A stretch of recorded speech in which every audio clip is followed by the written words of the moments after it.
Hello दोस्तों, आज हम सुनेंगे अहोई माता की कहानी। प्राचीन काल में एक साहूकार था जिसके 7 बेटे और 7 बहुएं थी। इस साहूकार की एक बेटी भी थी जो दीपावली में ससुराल से मायके आई थी। दीपावली पर घर को लीपने के लिए सातों बहुएं मिट्टी लाने जंगल में गई थी। ननद भी उनके साथ चली गई। साहूकार की बेटी जहाँ मिट्टी काट रही थी उस स्थान पर शाहू अपने सात के साथ रहती थी। मिट्टी काटते हुए गलती से साहूकार की बेटी की खुरपी की चोट से शाहू का एक बच्चा मर गया।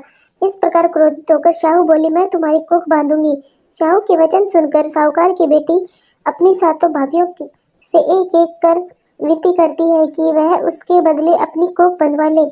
सबसे छोटी भाभी ननद के बदले अपनी कोख बनवाने के लिए तैयार हो जाती है। इसके बाद छोटी भाभी के जो भी बच्चे होते हैं वे 7 दिन बाद मर जाते हैं।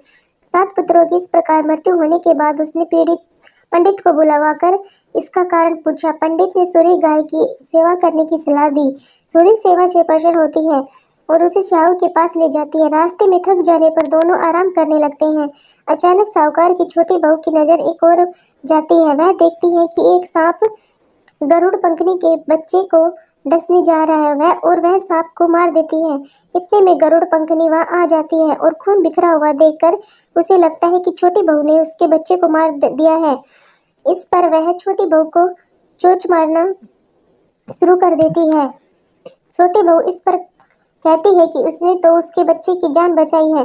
गरुड़ पंखनी इस पर खुश होती है और सूरी सहित उन्हें शाहू के पास पहुंचा देती है। वहां शाहू छोटी बहू की सेवा से प्रसन्न होकर उसे 7 पुत्र और 7 बहू होने का आशीर्वाद देती है। शाहू के आशीर्वाद से छोटे बहू का घर पुत्र और पुत्र बंधुओं से हरा भरा हो जाता है। अहोई का अर्थ एक यह भी होता है अनहोनी को होनी बनाना और किसी अप्रिय अनहोनी से बचाना।